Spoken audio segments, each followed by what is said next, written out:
Ah, the holidays, a time of peace, love, and merriment, and of course, the only time of the year that I get my restock on socks. Oh yeah, and this year, I'm gonna need it. And what a better time to do a holiday special than during Christmas. And what a better game to review than this, Days Before Christmas, a Yuletide classic, and one that I am... Oh, it seems the carolers have come early this year. Shall we? Thought I told you kids to get the ho-ho hell off my property! Who are you?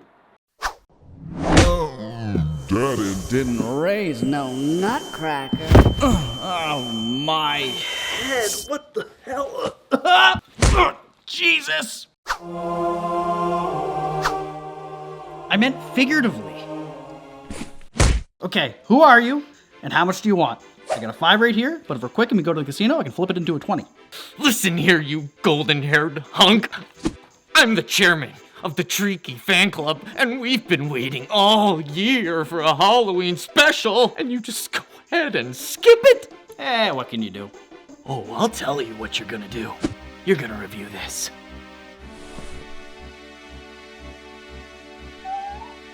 Legacy of Darkness? I heard this game was super doopy poopy scoopy. I'm not gonna review this. Oh, you'll review it. Or else. Not my DVD copy of Kenan and Kel's hit comedy debut from 1997, Good Burger. You wouldn't dare. Oh, I would. I really, really would. Fine, but don't expect a shout out.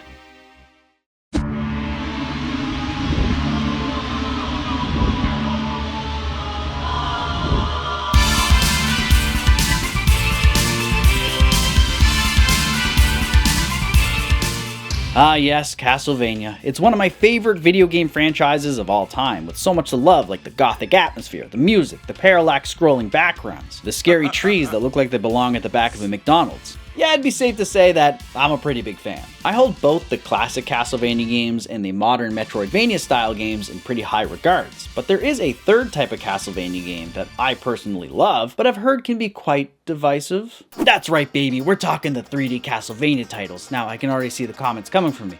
Oh, the 3D Castlevania games were so good, you don't know what you're talking about. Oh, fake fan, fake fan. But I'm not talking about all 3D Castlevania games. I'm talking about a select few, mainly the ones that we're going to be covering in today's episode, being Castlevania 64 and Legacy of Darkness. I always heard that these were god-awful games, so with a borrowed opinion, I stayed clear of them. But recently I've been seeing a huge resurgence of other content creators vouching for them. So in the spirit of the holidays, I thought we'd take a look at these terrible too, and see if there truly is a renaissance for these classics, or if they are as bad as the nasty people on the internet say they are, thus putting a stake in them for good.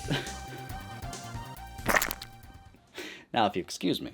Released January 26, 1999 in North America and developed by Konami Computer Entertainment Kobe, Castlevania 64 was Konami's first 3D Castlevania title and was set to revitalize the series in yet another new format just 2 years after their critically acclaimed Symphony of the Night shook up how a Castlevania game was meant to be played. Even though development started on this game in late 1997, it remained pretty hush-hush during its creation. But did that stop journalists from trying to figure out just what this game was all about? No sir. You see, in the years leading up to the release of what was then known as Dracula 3D, there were some serious miscommunications that occurred between the media and whoever was feeding them information. My personal favorite is the one from January 1998's Nintendo Power Issue 104 that says, and I quote, "The main hero is Schneider Belmont, a descendant of Dracula." Okay, so 2 reasons why this is wrong. First off, they changed the main character's name from Schneider Belmont to Reinhardt Schneider some point during the development of Castlevania 64, therefore making Schneider Belmont inaccurate. And second of all, calling a Belmont a descendant of Dracula during this time period was on par with calling Link Zelda. But while the game magazines were misinformed, the commercials for this game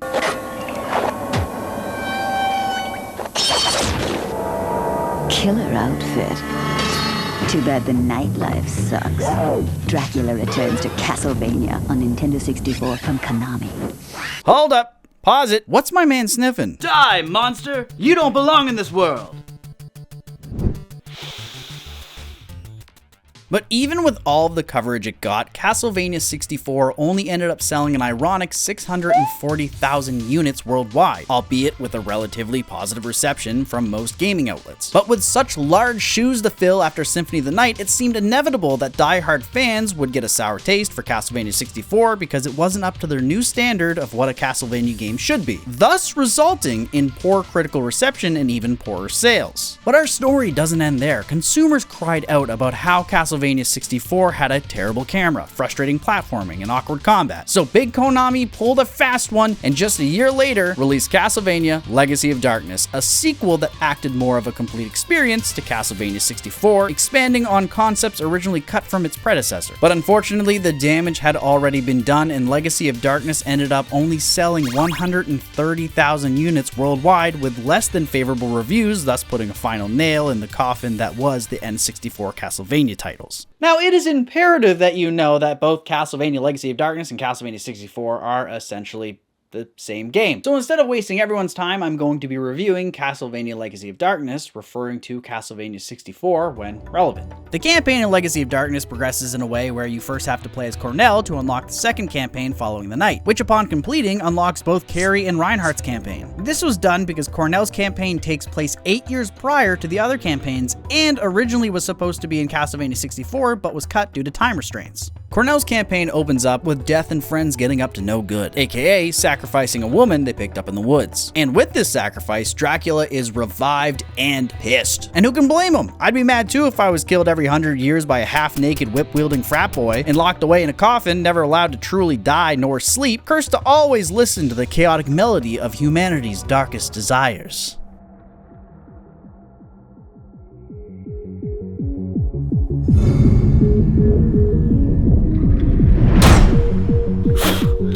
Someone's gotta teach that filth a lesson! Cornell, the descendant of a tribe who can turn into wolf-like creatures, finds his hometown in ruin and his sister, Ada, missing. Dracula's forces seem to have abducted her and brought her back to his castle. And desperate to get his sister back, Cornell travels to a ship bound for Dracula's castle, thus setting up the campaign's story. Controls in Legacy of Darkness are pretty standard for a platformer. Jump with the A button, light attack with B, crouch with R, and heavy attack with Z. Left C button uses your sub-weapons, right is the action button used to pick up items and interact with things like doors and levers. Up C button changes the camera from action to battle, and down locks onto enemies while in combat. Now, I did choose button type C, so your mileage may vary depending on what button type you picked. The ghost ship does such a great job of setting up platforming for the rest of the game. The player is tasked with flicking switches and rotating masts around the main deck, teaching you that this is in fact a vertical platformer, and that you will need to learn how to climb, sidle, and hang if you plan on making it to Dracula. Something I really like in Legacy of Darkness is when you jump, you can actually hold A, and in doing so, you'll latch to a platform edge, allowing you to climb up, drop down, or move side to side. I found catching onto edges to be very forgiving, and sometimes you can even latch onto them while facing a different direction, which has saved me many times. That being said, one of the largest complaints I've seen was that platforming in Legacy of Darkness is bad. Now listen, I'm not here to defend the platforming of this 20-year-old game. I mean, the criticism is valid. Controls don't respond well all the time, you don't automatically hold on to platforms, and the camera can be a bit finicky. But for me, it took me maybe 5 minutes to grow accustomed to how the game controls, and from then on, I never really had an issue with the platforming. Except for the backstepping. Double tapping A will launch you off a platform at Mach 5 speed.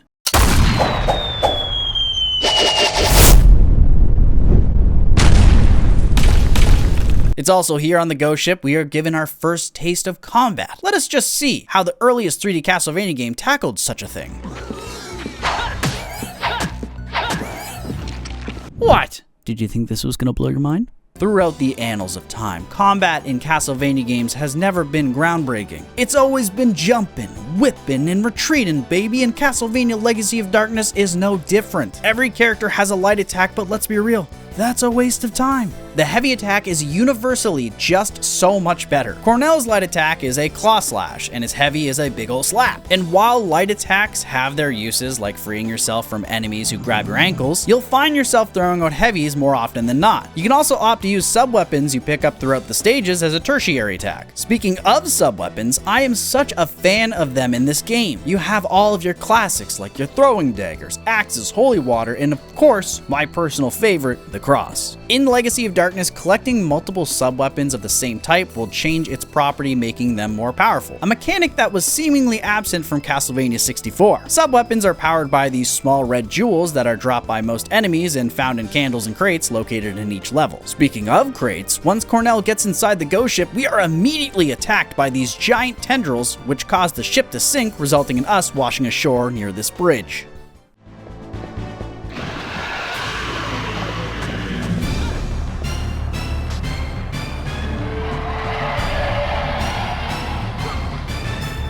Okay, wait, Konami, hold up! The first boss is a water dragon who picks you up, looks at you, slams you down on the ground, and people are still saying that this game's bad? Who hurt you? It's probably the water dragon now that I think about it. After getting on the bridge, you are ambushed by this boss. And not only was this fight delivered well, it was genuinely hard. At this point, I've been playing for maybe 15 minutes, and they throw this boss at you that can't be hit with light attacks, and only heavy and sub-weapons seem to damage him. Hell, if he grabs you, he slams you on the ground, taking a large chunk of your health, and to add insult to injury, will spew out these columns of water that send you sky high. Defeating the water dragon, we enter into the Forest of Silence. That door looks pretty suspicious. Really hope there's not a giant skeleton behind it, or else that just might scare me back to the 1700s.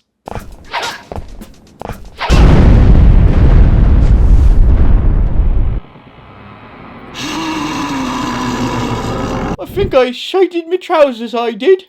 Another boss fight? Legacy. One boss fight, sure, but two boss fights? Okay, now you're on the nice. Too bad the king skeleton is kind of a pushover who just summons other skeletons and whaps you with his club. He also runs away before you can finish him off, but as soon as I enter into the Forest of Silence, I cannot help but notice the atmosphere here is thick. The misty darkness that obscures the path forward. The pitter-patter of rain hitting the swollen mud beneath your feet. The ancient ruins that litter the landscape. Say what you will about this game, but first impressions are always the most important, and Konami wanted to impress. Throughout the game, you will visit many locations that, regardless of their level design, are rich in atmosphere. I find when devs want to create a horror atmosphere in a game, they'll make your character weak or mundane. And combat is not always the right choice, thus making the world around you seem more scary. But in Legacy of Darkness, I felt that horror working its way into me. Even though my character is not weak and combat is always the option, there is an air of dread in this game that I find extremely endearing, even if there are goofy blue bomb skeletons. Traversing the cliffside blocks and skeleton-ridden mausoleums, we rematch with the new and improved King Skeleton equipped with both poison breath and electrically charged hops, only to defeat him and cross the drawbridge into the third stage, the Outer Wall. It's here we meet with Ortega, Cornell's childhood man-wolf best friend. Ortega reveals that he is now working for Dracula and is both the one who laid siege to their village and the one who stole Ada, bringing her here, all because he lost a fight against Cornell a year ago and couldn't get over it. Ortega then leaves, taunting us to meet him deeper within the castle. Compared to maybe the 5 cutscenes that Castlevania 64 had, Legacy really wanted to flesh out that story, adding in side characters, subplots, and an overall sense of coherency. Like the rivalry between Ortega and Cornell. Does it really make sense to murder your entire village and steal your best friend's sister and give your soul to the literal devil just because you lost a fight? No. But it's story nonetheless. The Outer Wall is just as the name implies, the outer wall of the castle grounds. How do we get into the castle grounds? We walk up some stairs, avoid guillotines, crumbling floors, spike traps, and bone towers. Now atop the outer walls, guarding the mechanisms to open the gates into the castle grounds, are these double white dragons. Skeletal serpents that coil around cogs and breathe fire. I actually took a ton of damage fighting these guys, since there doesn't ever seem to be a moment where they aren't spewing fire. But luckily that's no big deal, because as per Castlevania tradition, you can find large amounts of beef and chicken in the cracks, crevices, and candles of the castle. As far as recovery items go, Legacy is pretty limited. You have your candle chicken, which restores 50% of your max health, wall beef that recovers 80%, and medical kits which recover all your health as well as cure any status ailments that you might have. There is also an ample amount of ampule laying about that cures poison, and a plethora of purifying that purges the status effect vampirism. To be quite honest, I don't think I ever ran out of curatives in this game. There always seemed to be plenty on hand, and I didn't really keep track of how much I had left because the game just kind of throws a lot of items at you. Speaking of which, I neglected to mention earlier that as you play, you will find weapon upgrades. These will, of course, upgrade the damage and look of your attacks and sub-weapons. However, they stop upgrading after you've picked up 2 of them and are lost upon death. Wait a minute. temporary weapon upgrades, intense platforming sections equipped with traps and hazards, wall beef. It all makes sense now. This isn't a 3D take on the Metroidvania style of game. It's a 3D reimagining of the classic Castlevania games. Castlevania 64 and Legacy of Darkness were never supposed to be the 3D Metroidvania-style games that I believe most people anticipated them to be. Rather, it was always intended to be more akin to the original titles. That's where I think the disconnect happened for fans of the franchise. Konami decided to not follow in the footsteps of Symphony of the Night, creating a 3D action RPG, but instead decided to go back to basics, trying to emulate that old-school feeling. Once I noticed this, my entire outlook on this game changed. It went from, this game could really use some RPG elements like leveling up or permanent weapon upgrades, to this game encapsulates everything that I love in the old games. It's pretty cool that Konami decided to make their first 3D Castlevania title a one-of-a-kind game by blending both the old mechanics of the original games with a new look and play style. They just drop you in a level you need to get from point A to point B with nothing but your resolve, couple of sub-weapons, and a crucifix held close. I truly don't think people realize just how monumental Legacy of Darkness is. Every single 3D Castlevania game after this one worked in some sort of RPG mechanic, which, to be fair, is a very fun way of playing. But the fact that Konami was like, hey, why don't we make this feel like an old Castlevania game? Well, that just takes some real chutzpah. After the outer wall, we enter into what might be the most important level in the game, the Villa. A manor that is very reminiscent of the Spencer Mansion from Resident Evil 1. You have that iconic imperial staircase in the main lobby with a connecting mezzanine, and it's a mansion. It just screams evil of the resident sorts. Jill sandwich. And you know something vile's going down here, because as soon as you enter, you're attacked by a vampire who, upon defeat, has probably one of the funniest death screams I've heard in a long time. We then head to the gardens from the lobby and... Wait, do you guys hear that? Son of a Burning wheels, all got to smell. Death another vein on to kill. Fire in their eyes, death in a grin. No flesh, no fear, just bone and sin. No hunting, endless nights. No escape, no time, no time. Skeletal bikers right on.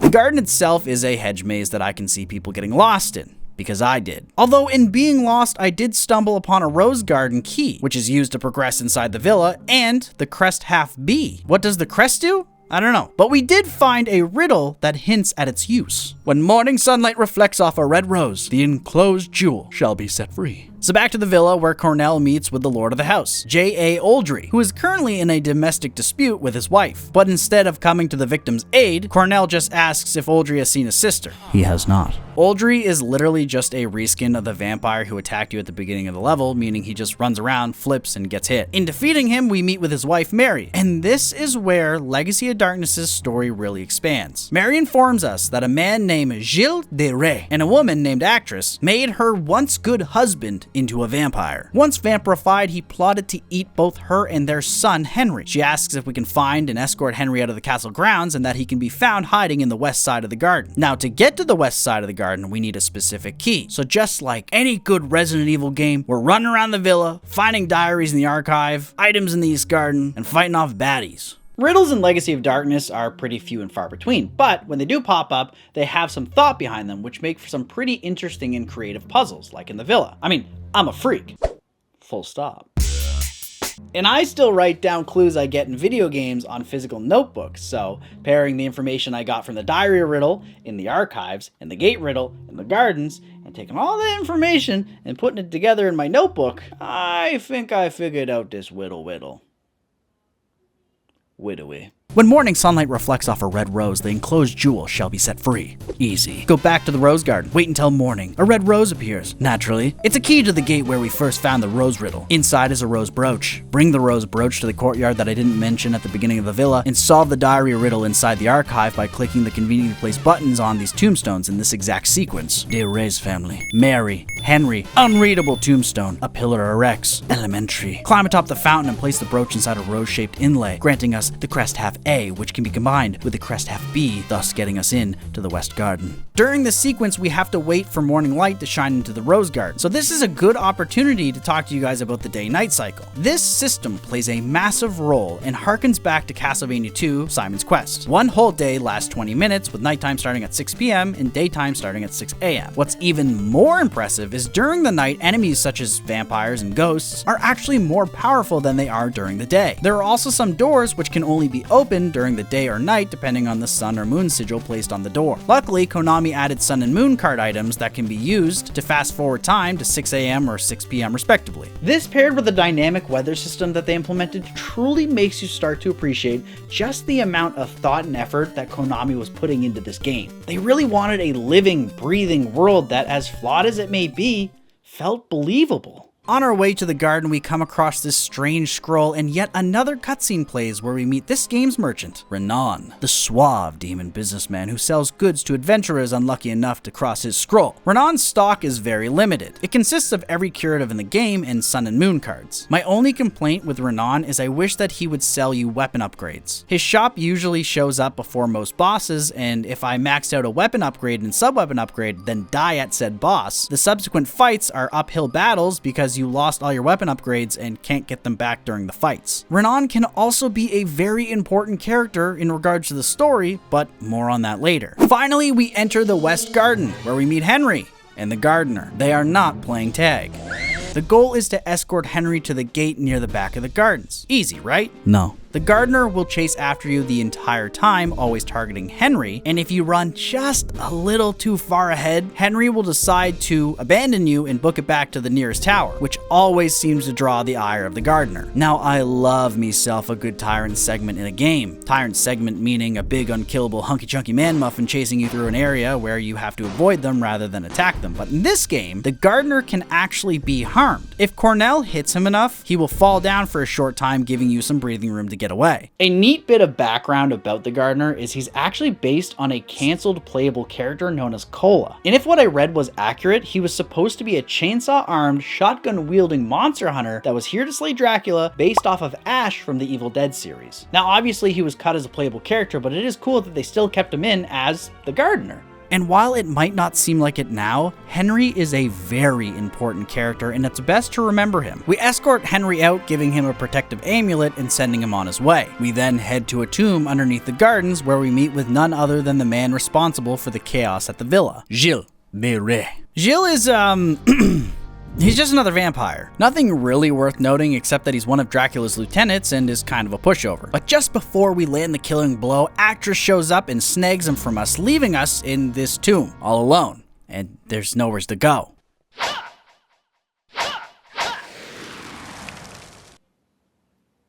Huh?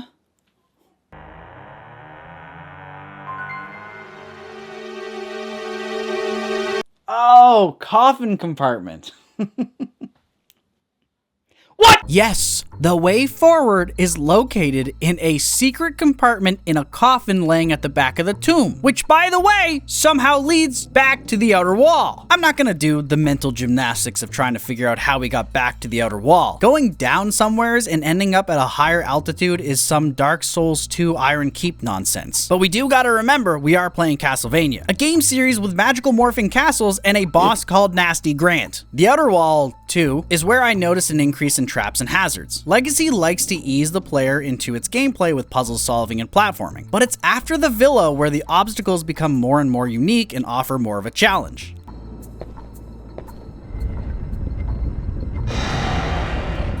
What? Wait, what? Can I always turn into a werewolf? Yeah, there it is, werewolf attack in the button config. Personally, I would have called it werewolf on to avoid confusion, but what do I know? Less than you, idiot. So you know the whole backstory with Cornell being a werewolf? Well, would you believe that I had completely forgotten about all of that, and when I accidentally pressed L on the controller for the first time about 2 hours in, I was genuinely taken back that this small boy just turned into a werewolf. I had completely anticipated that this would be an ability you unlocked later, but no, you get it right from the beginning. The man-wolf form activates by pressing L on the controller, provided you have more than 10 red jewels. As time passes, so doth too your red red gem dwindle. And while you're in this form, you are stronger, faster, and way more tanky. However, as I mentioned, it only lasts as long as your red jewels do, and there's no way to deactivate it once you begin the transformation. So if you accidentally hit L, like I did, say goodbye to all of those hard-earned jewels. At the end of Outer Wall 2, we drop into the Art Tower, and this place plays one of my favorite tracks of all time, Sinking Old Sanctuary from Castlevania Bloodlines, but as I remember it from, Castlevania Circle of the Moon. And while the Art Tower's music is nostalgic and hauntingly beautiful, its level design leaves much to be desired. It's a gallery that relies heavily on the day-night mechanics, basically a series of doors that have the sun and moon emblem on them, and you need to cycle between the times of day to progress. Luckily, the enemies here always seem to drop one or both of the cards you need, meaning you shouldn't have to wait around for any specific time of day. And while I think it's obviously a good component of game design, not making your player wait around all day, I think this level in Legacy of Darkness is extremely tedious. You start in the main room, which has a series of locked doors near the back that requires 2 keys to progress. Then there are 5 rooms on your left and 5 rooms on your right, each room requiring it to be either daytime or nighttime to enter, but never in the same order, so you are consistently swapping between day and night. And you know me, I got the patience of a god, but this, I didn't like it. Going into your inventory, using a card, entering a room, then repeating for every room, not exactly my idea of a good time. I mean, 80% of these rooms are useless because there's nothing in them except for save maybe the last rooms on each side, which has an on-rails flame trap segment that forces players to jump, crouch, dodge out of the way until you get to the bottom where you have to use another card to get into the door to get the last key needed to progress. They had the theme and the vibe of the Art Tower so right, but they just couldn't execute the level design. Give me one of them haunted galleries with demonic art,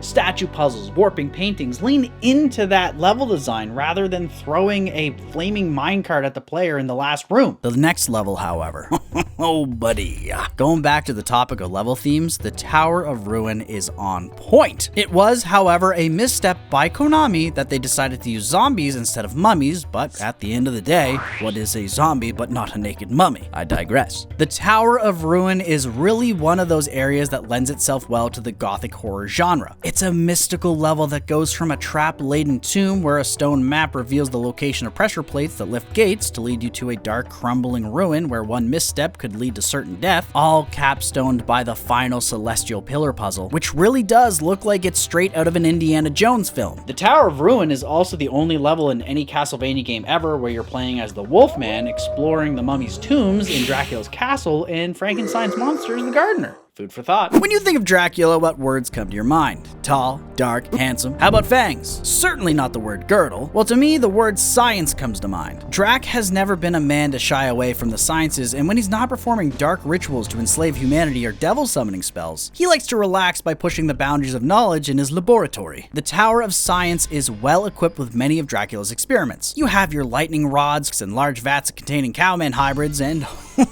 buddy, who can forget the flesh guns?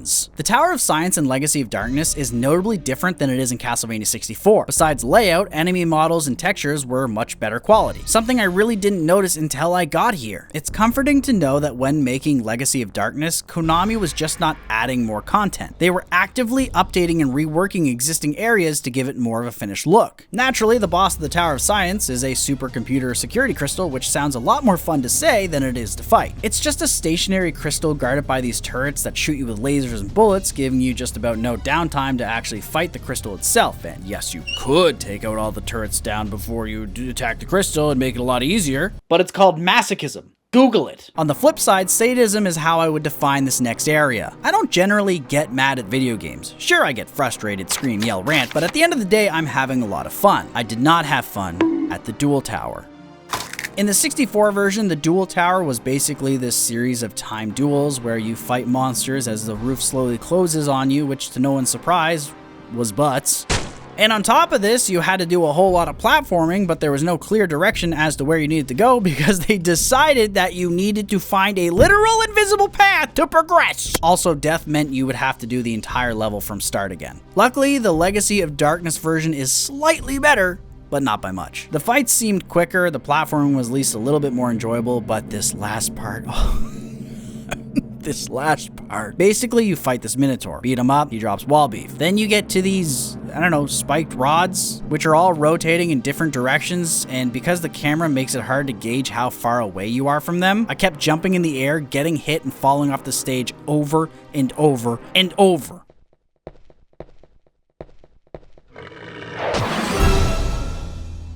Whoa! Okay, well now that's just obscene. Yeah, that's right. Ortega shows up at the end of the duel tower and sicks a werewolf with one giant arm on you. You'd think the innuendo-ridden werewolf would be the most distracting part of the cutscene, but nope, it's actually how Ortega spells the word werewolf. Now, the next few levels, I don't really have much to say about them. You have the Tower of Execution, your typical magma-filled trapped-up hellhole that leans heavily into instant death traps. Then the Tower of Sorcery, which is definitely one of the prettier areas in the game because of the crystal pathways illuminated by these moonlight rays that come through these stained glass windows, invoking a true sense of magic. But my question is, what's with all these towers? The past 6 levels were all towers, and spoiler, the next level is the clock tower. I ain't no geologist, but where are all the towers? Before entering the clock tower, we run one last time into Ortega, who now flows with dark energy, transforming him into a chimera ready to settle the score with Cornell. Much like many fights in this game, Ortega is not that special. You fight him, and he darts around the sky, which is pretty cool, pouncing on you, blowing fire, and damaging him does slowly take out the heads on his body, which is a nice touch, but if you pop werewolf form, it just makes the battle pretty anticlimactic.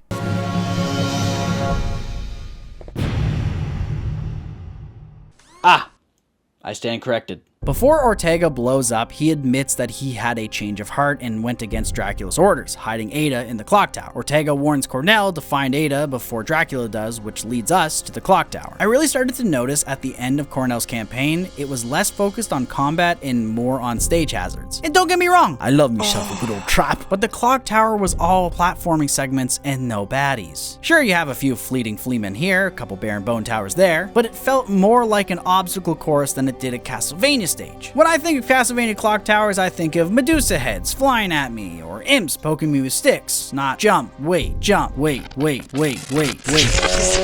Oh god, this is gonna cost me a fortune. We find Ada gets captured by Death, and we head to the final approach. Do you remember that feeling you got the first time you walked up the stairway just before Dracula in Castlevania 1 and 3? That mossy green stone covered in centuries-old lichen, contrasted by the bright yellows of the moon highlighting the towers behind you. Then again, the rampaging seas of clouds beneath your feet in Super Castlevania 4. The final approach has been a trope in Castlevania for nearly 50 years. Long stairs, an epic build-up, and the Lord of Darkness at the top. Just before Dracula, we meet with a familiar face, Renon. Remember way back when I said that the villa is where you meet NPCs, and depending on how you approach the game, their storylines can be altered? Well, it's here in the final approach where those stories come to their conclusion. I'll leave out one as it's more relevant to Reinhardt and Carrie's story, but the first room we enter, we meet with the Merchant of Malice, Renon. He has come to say his farewells, but what if I were to tell you that instead of him saying bye-bye, you could meet a specific requirement, turning Renon into a secret boss? You see, that scroll that you've been using is actually a contract. It states that if a person were to spend over 30,000 gold, their soul becomes forfeit, and Renon would then enforce said contract. And enforce he does. The halberd-wielding, armored torso-having, tang-fish slinging goatman has got it out for you because you spent a little too many schmeckles on that wall beef. Renon's battle is actually just a reskinned death fight of whom we fight in Reinhardt's campaign, and unfortunately, he's not a very challenging secret boss. I love secret boss fights, the weapons in Final Fantasy VII, the Forgotten One, and Lament of Innocence, but as far as they go in Legacy of Darkness, it's more of an interesting find or twist than it is a challenge that rewards players. In the final chamber, we meet with none other than Dracula himself, who has trapped Ada in a crystal. Dance of Illusion starts playing, and much to my surprise, we get a classic Dracula fight where he's teleporting all over the place, shooting hellfires, busting shockwaves, and utilizing his newest technique, the vampire vacuum. Something I really like about this phase is you have to hit his head to deal damage, which is a callback to the original games where the only hitbox was his head. This only reinforces my theory that Konami was trying to make a return to the classic style of games, and I love it! And just like the classic, defeating Dracula causes him to shed his weakened form, revealing his true power.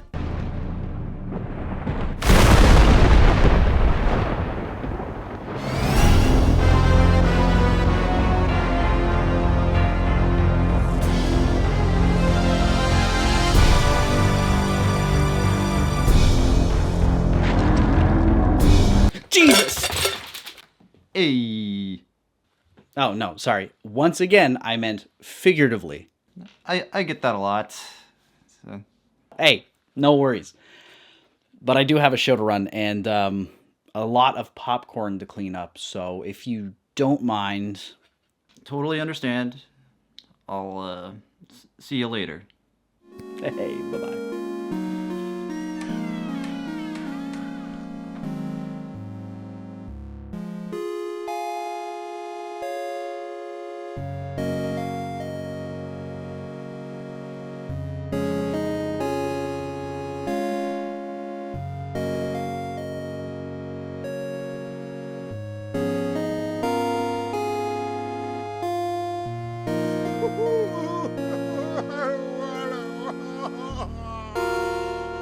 Ultimate Dracula is one of those boss fights that is just unapologetically hard. You have to hit the grotesque internal face that only opens up sometimes while you battle him on a tiny strip between him and eternal nothingness. Also, he's consistently pelting you with lightning strikes that deal 50% of your health, heat-seeking fireballs, and my personal favorite, the Dragon Punch into Double Shine. I died a lot, but after many trials and tribulations, and remembering that I could go in wolf form, I managed to beat him. And in Dracula's last moments, he attempts to fully absorb Ada, forcing Cornell to shed his wolf powers, which swaps places with Ada. And as he fades into the darkness, he says, "I have achieved my true purpose?" There is no way that this man captured a little girl, lured her brother to his castle, purposely lost the final confrontation, and anticipated a wolf spirit to leap out and into his hand. That's so stupid. The campaign story concludes with Cornell, Ada, and Henry all sitting around a campfire bonding over their dead families. And Death Actress and Jill bonding over the werewolf crystal. Because apparently stealing a man-wolf's power is the only way Dracula could be reborn into a new body, and a prophecy proclaims that on a clear night after 7 days of thunder and rain, a baby with blue eyes and blue hair will be born. And upon their 8th birthday, the soul of the true devil will wake. This prophecy sets up the next 3 campaigns and actually adds a lot of context to the story of Castlevania 64, which would make sense because Cornell was a planned character for Castlevania 64 but was cut mid-development, leaving the 2 remaining campaigns, Carrie and Reinhardt, to feel a bit unfinished. But before we jump into Reinhardt and Carrie's campaign, we have a brand new, fresh to Legacy of Darkness campaign to go over, and that is The Knight. So you remember Henry, right? Cute kid, always crying, liked to run away from you when his life was in mortal danger? Well, you better watch who you call ugly in middle school, Buster, cause this is him now. Half man, half knight, fully automatic. Unlike Cornell, Reinhardt, or Carrie's campaign, Henry's campaign is more akin to, I don't know, hunk mode from Resident Evil 4. It feels more like bonus content rather than a full campaign, where the premise is the church sent Henry on a rescue mission to save 6 children that have been kidnapped by Dracula's goons. You have just 7 days to find all 6 kids within the 6 stages before the castle collapses. And while it sounds stressful, it's not. The campaign takes maybe about an hour to finish, and it's simply running around the pre-allotted stages finding the kids. Also, Henry's heavy attack is a gun, and it's weird, but using it feels like how a 3D Contra would feel, since you kind of just run around with it, do insane amounts of damage, and reloading is borderline non-existent. I will say though, I think this should have been an unlock after you finish Reinhardt and Carrie's campaign, but it is a great palate cleanser between Cornell and the others, and it's kind of cool that you see Henry grow up to be a warrior of light. And while Henry is running around saving kids, blasting monsters, and overall having a fun time, Reinhardt and Carrie are heading into the castle to face unspeakable horrors. For the sake of brevity, I'm gonna go through both Reinhardt and Carrie's campaigns at the same time, since they are more or less the same, but still point out any differences between the two when the need arises. Both characters share a similar opening to Cornell's. We get scrolling text that fills us in that Drac has been awakened after a century, and I know what you're thinking. Isn't this supposed to take place 8 years after Cornell defeated Dracula? Yes. I'm guessing somebody forgot to remake this intro and instead just did the old Control-C, Control-V special, because this is exactly what it says in Castlevania 64. The first few levels are business as usual, and while both Carrie and Reinhardt play like Cornell, they each bring something unique to combat. Reinhardt's light attack is a sword, and his heavy attack is that iconic whip, the Vampire Killer. And it's probably got the best level progression out of any weapon in the game. It starts out as a leather whip, leveling into a chain whip, which then turns into a longer glowing whip known known as the Morning Star. And for those of you who don't know, the Vampire Killer was originally the Whip of Alchemy made by Ronaldo Gandolfi, which is the canonical reason as to why the whip itself can go from leather to chain to a literal light. Yeah, I know a thing or two about Castlevania.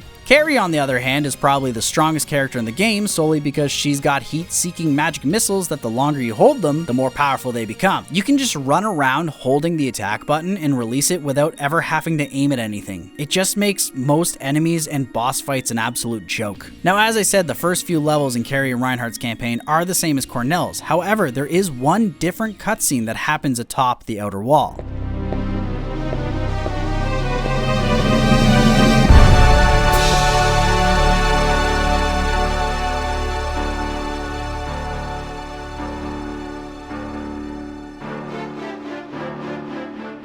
Miserable worm, upstart weakling. All who oppose the Dark Lord must die.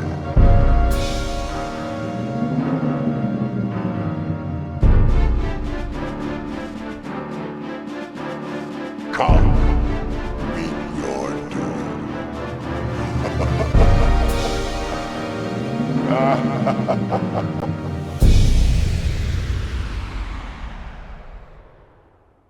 Now, as badass as this Dracula reveal was, I just pulled a little Yuletide trick on you.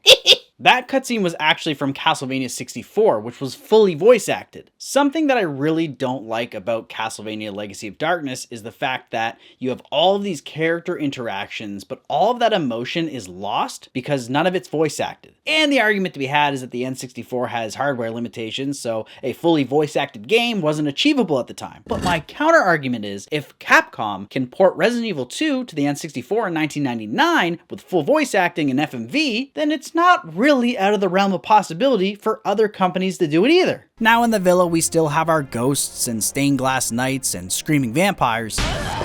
But we also meet with the certified Timu Van Helsing himself, a vampire hunter by trade who has come to the villa to seek out and slay Dracula. And after sussing us out with his patented Christian gear, he gives us the clear that we are in fact not vampires. From here, you are required to meet another NPC whose name is Rosa, which by itself shouldn't be a problem, except for the fact that the only way of knowing she exists is after your first encounter with Teddy. You have to have the foresight to speak with him a second time, to which he only vaguely describes the time and place she might appear, that being the Rose Garden at dawn. And by dawn, he means 3 a.m., not 6 a.m. Can you guess who used a sun card to fast forward time to 6 a.m. only for nothing to happen, then decided to wait the entire 20-ish minutes for a whole day to pass only to find her showing up at 3 a.m., which, by the way, Mr. Vampire Hunter, is not in fact dawn, but considered the middle of the night. If you were unfortunate enough to miss the 3 a.m. mark, at best you'll have to pop a moon card and wait from 6 p.m. to 3 a.m. And I don't know about you, but waiting around for almost 10 minutes just to trigger a cutscene doesn't exactly sound like fun gameplay to me. Then, once we do meet her, she tells you that to get into the gardens, which leads to the castle, we need a key located in the archives. But to enter the archives, we need a key to enter the archives, and guess who has that key? So we go back to his room, but hold up, it's 3 a.m. and some NPCs adhere to a normal sleep schedule even in a vampire-ridden haunted house, and we can't talk to them. Once in the gardens, we meet with a mysterious child named Malice. But before we can find out anything about him, we are ambushed by our old friend the gardener and his hungry hounds. I actually really enjoyed this version of the garden because instead of an escort mission with Henry, you're actually chasing Malice throughout the garden while being chased down by the hounds, who are being chased by the gardener. Something about being chased and not being weighed down by your adopted child really makes this part a lot more enjoyable. The only thing I don't like about it is the dogs will actually bite you and cause you to be momentarily stunned, and if you're unfortunate enough to be midair when they bite you, we help Malice escape, much like Henry, before descending down to the crypts beneath the garden. Except this time, instead of Jill, it's just 2 regular vampires who aren't unique. But what is unique is the next area. It's a level that only Rein visits, and it's a dark network of tunnels filled with spider women known as the Tunnels. And I would just like to point out that these poison pits are the perfect place to implement using your whip to swing across them. And I know they probably weren't thinking about it, but one of my favorite mechanics in Super Castlevania 4 was hooking onto those rings and swinging swinging across to different areas. It just generates that sense of adventure and is a clever use of a weapon outside of combat. And while the tunnels are pretty much the same as they were in Castlevania 64, Legacy did have the audacity to add in a boss fight versus the Queen Arachne. And guess what? She's genuinely pretty tough. If she grabs you with one of her webs, she can pick you up and one-shot you. There's also a cutscene here where Rosa is trying to escape the curse of vampirism by, well, you know. Suicide. But luckily, Reinhardt's there to save her. And for Carrie's unique level, we have the Sewers, a poison-ridden dungeon filled with lizardmen. You kind of just run around activating switches and turning off water flows, but the boss here, oh, the boss fight, it's so good! I genuinely think this is the best designed boss fight in the entire game. It's versus Medusa, and it opens up with her just dropping from the ceiling like a Dark Souls boss, and then suddenly you're getting pelted by snake arrows and tail whips and petrifying gazes, all while a ton of little snakes wiggle on the ground nipping at your dogs. Past all the horrible, yet arousing, monster women, we reach the castle center, and located at the bottom floor we find this large cracked wall. A powerful explosion will destroy this wall? I'll make sure to keep that in mind. Ah, there's the explosives. Running will not cause an explosion, but one jump or hit and the story's over.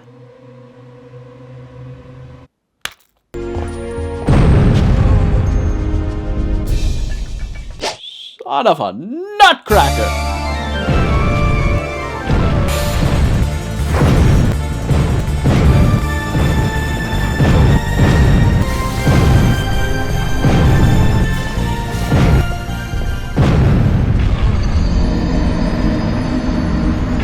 All the places in this game, this is by far my least favorite. And it's all because someone at Konami headquarters thought it would be really funny if there was this part where you needed to bring a bottle of magical explosives through 4 floors that are filled with traps and enemies to the bottom floor, and the kicker is, if you get hit once, fall once, jump once, you're dead. Oh, and did I mention that I had to do this 4 times? Yeah, it's required for both Carrie and Reinhardt in Castlevania 64 and Legacy of Darkness. So you'd think after the second or the third time, I'd be pretty good at it. Well, think again, bozo!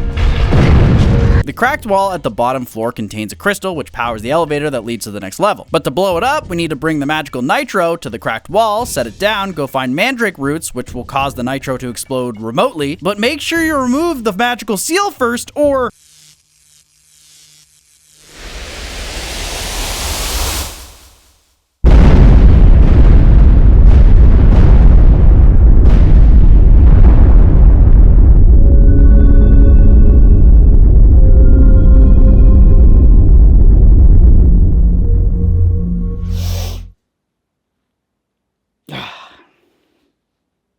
I'll make too many people sad. Deactivating the seal is as easy as finding each angel statue hidden throughout the castle center, reading its plaque that gives you a hint to the riddle in the observatory where you will place statues in the correct order to remove the seal. And in finally breaking that wall, you are met with this.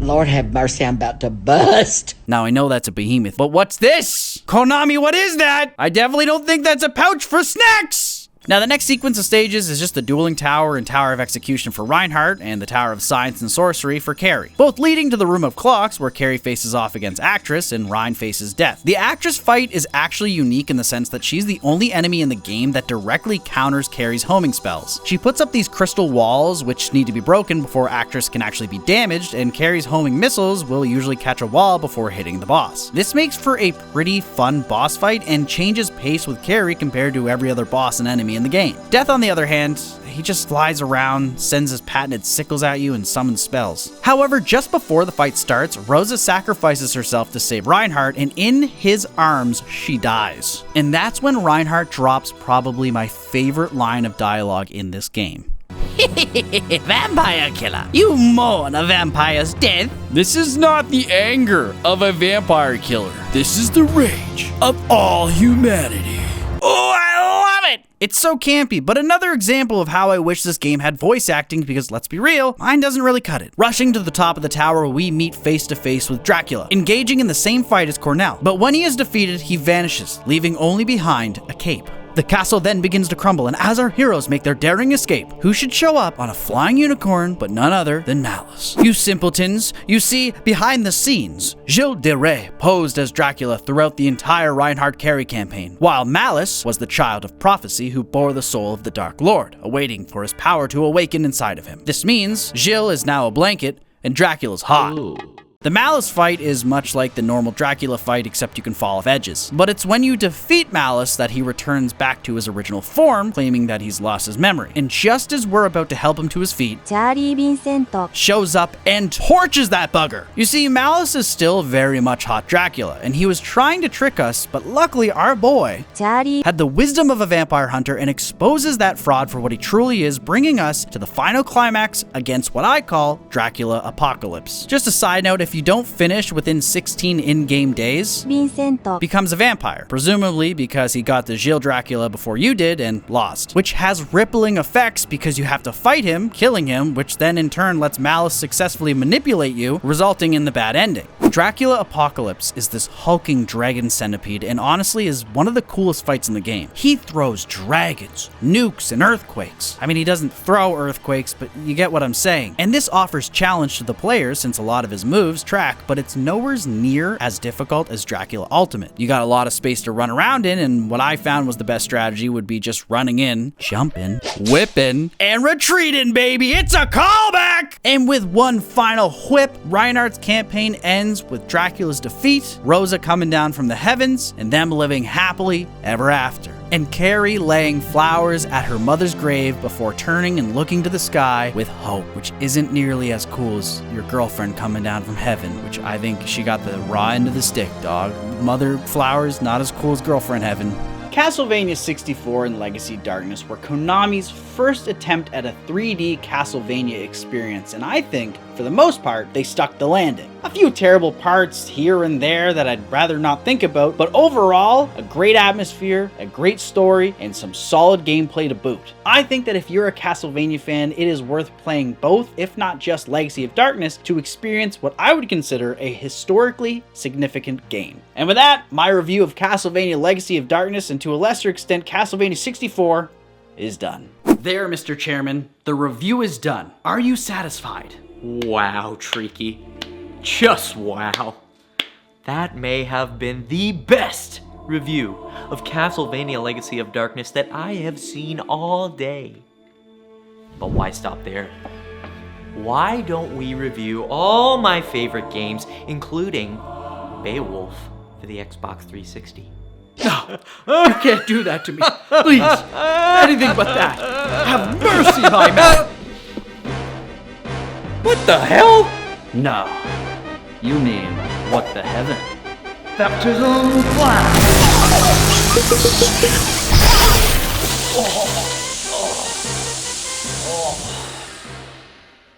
Did you just baptize me? Huh. I think I get it now. Christmas is not about having YouTubers review your favorite games, or being the chairman of a fan club with only one member. It's about spending time with those that you love and cherish and want to be with for the rest of your life. And all is forgiven, brother. Here, this is for you. for me? What is it?